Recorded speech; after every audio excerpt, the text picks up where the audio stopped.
Hoy entonces vamos a hablar de hemipertrofia y hacer el enfoque y cómo hacer el enfoque pues, del paciente con sobrecrecimiento lateralizado basado pues en la literatura.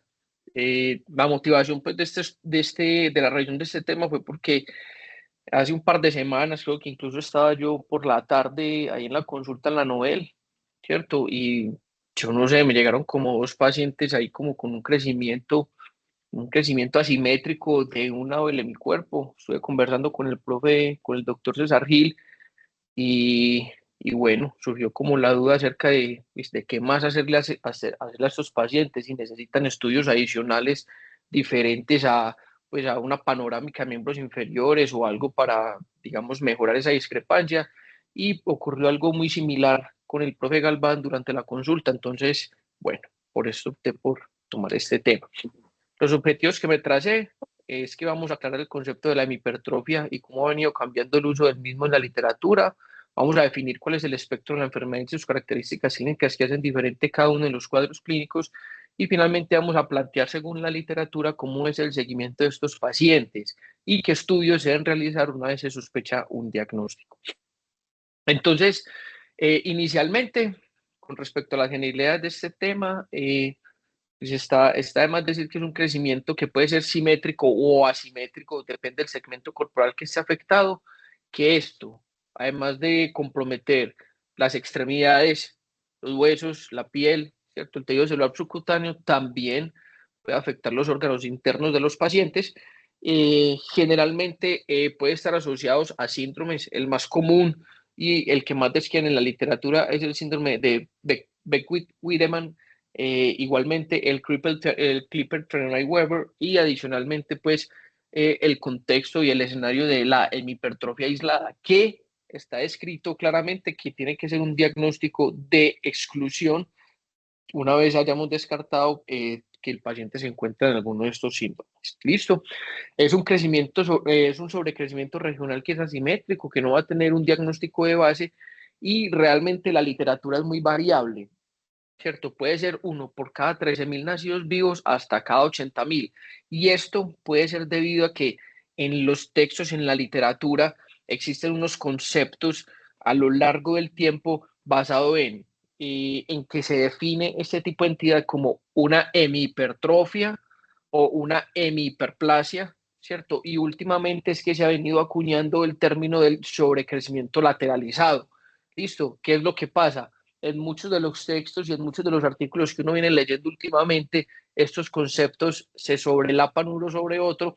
Entonces, digamos que todavía la definición y cuál es como el concepto que se usa o que se debería usar, todavía ha sido pues como algo complejo. Entonces, la búsqueda debe hacerlo uno a través de la hemihiperplasia, hemihipertrofia, y adicionalmente pues el sobrecrecimiento lateralizado, y así pues es donde uno digamos que puede encontrar la mayor literatura disponible para esto.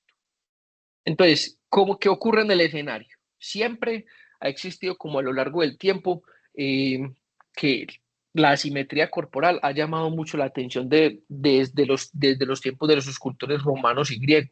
Generalmente, pues ellos, si ustedes se ponen a mirar, incluso hay artículos de esto, como los escultores y los que hacían pues estas obras en barro o en arcilla, creaban las obras y las esculturas y siempre como con un cierto grado de asimetría corporal, dando a entender que finalmente somos un cuerpo pues bastante armonioso y todo, pero que realmente tenemos algunas pequeñas asimetrías.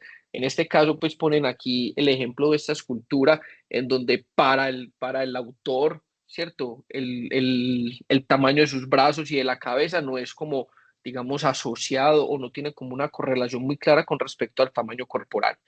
Meckel en 1822 fue quien hizo la primera mención de este concepto, eh, basado pues en la hemipertrofia congénita, en uno de los casos que tuvo en un bebé recién nacido, pero fue Wagner en 1839 quien fue el que hizo la primera descripción clara de este término.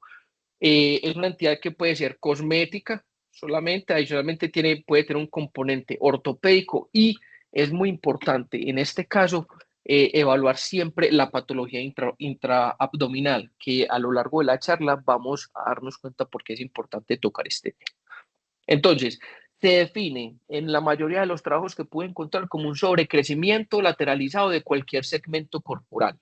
Bueno, describen que puede ser por encima de 2 a 3 desviaciones estándar según el percentil del paciente o que esté pues por encima del percentil 97.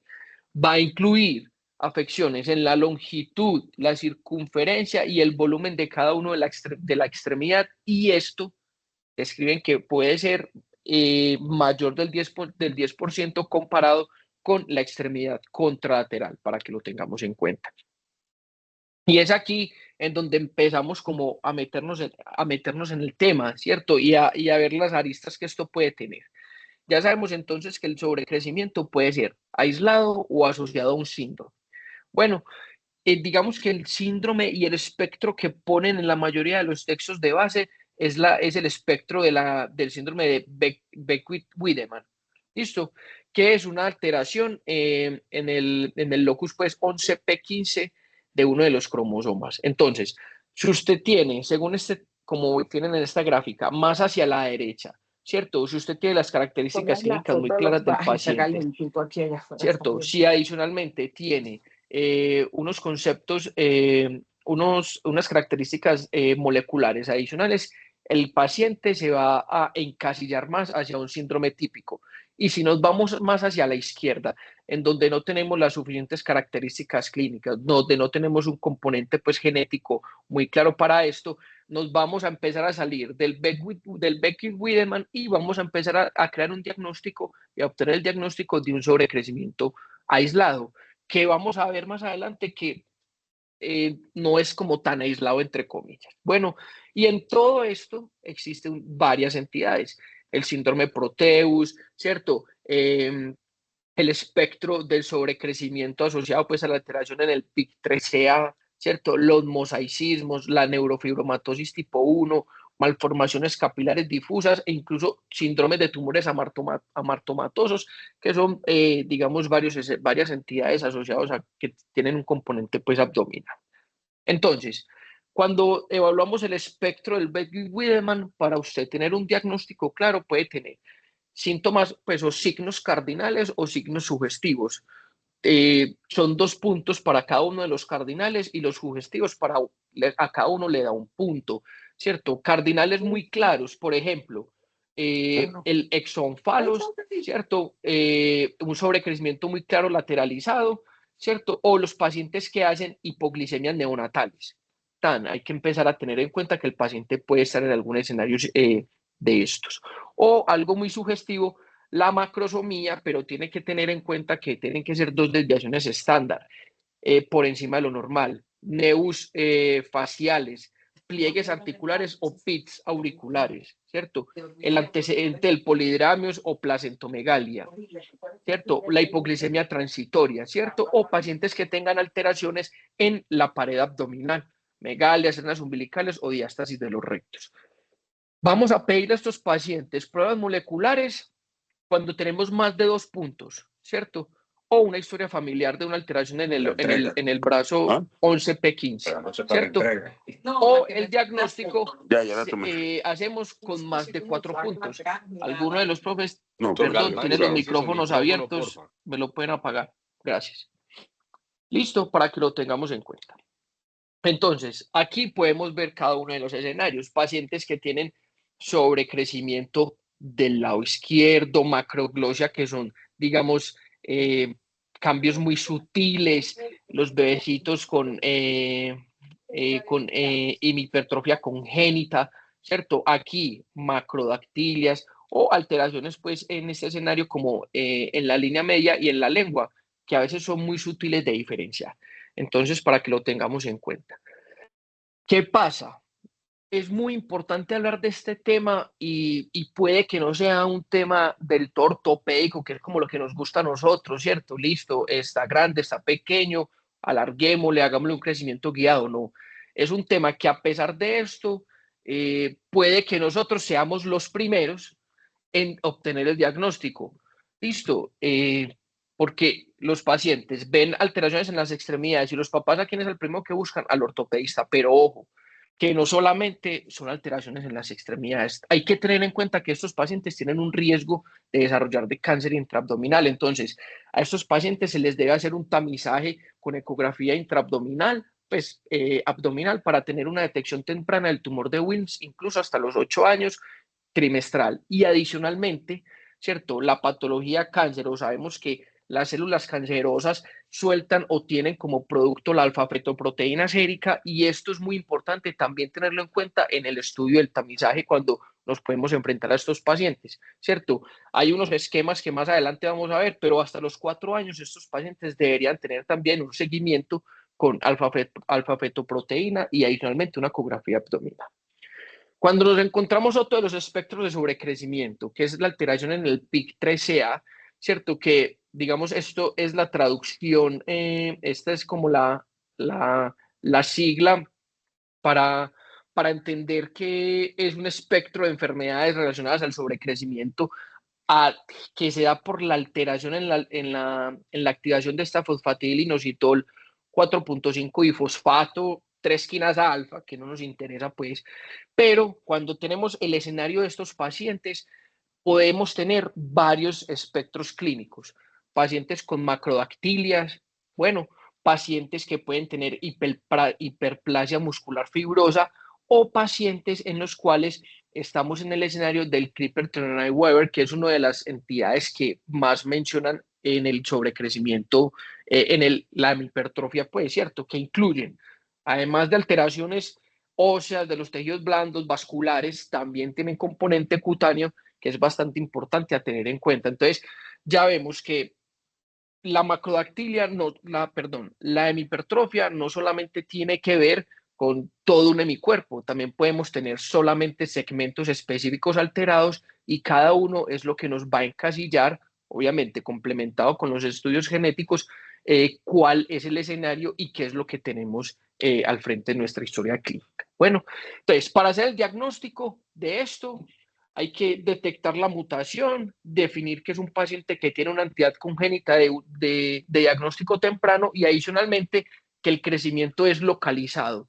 Ojo, el mosaicismo, esto lo describen en la literatura y digamos que las variantes anatómicas y la expresión fenotípica que tienen estos pacientes difiere principalmente en qué momento del desarrollo embrionario es que ocurre la mutación, ¿cierto? Y a esto vamos a sumarle la presencia de algunos criterios. Yo sé que esto se ve pues muy aparatoso, pero es importante para que lo tengamos en la cabeza que los pacientes para que puedan estar en este escenario pueden ser asociados a un síndrome de sobrecrecimiento que puede ser adiposo, muscular, neurológico o esquelético, una malformación vascular o linfática o que tengan neus grandes pues epidérmicos que son, digamos, bastante eficientes.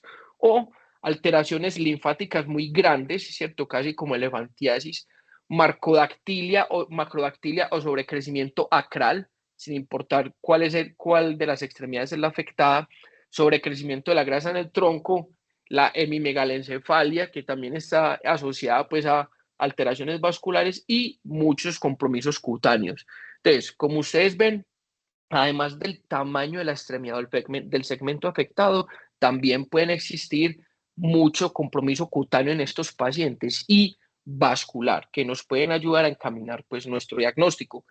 Como pueden ver aquí, si ustedes ven, por ejemplo, en la A o en la B, miren la alteración que existe en el fenotipo pues, de los deditos de los pies y adicionalmente el componente cutáneo que tiene, ¿cierto? Esos son como alteraciones de megalencefalia, ¿cierto? Crecimientos fibroadiposos, por ejemplo, como la imagen de la C, la imagen D, como miren esta gran diferencia que tiene cada una de las extremidades, el Trenaunay-Weber, la E y la H y la H puede ser un componente, digamos, muy claro del síndrome de Klippert-Trenaunay, o ya el síndrome de Klotz, que tiene, pues, digamos, es como una sigla, en donde tenemos compromiso congénito, lipomatoso, además del sobrecrecimiento de la extremidad, componente vascular, epidérmico y adicionalmente, algo que nos puede interesar, esos pacientes pueden tener alteraciones en la línea media, como escoliosis o compromisos espinales,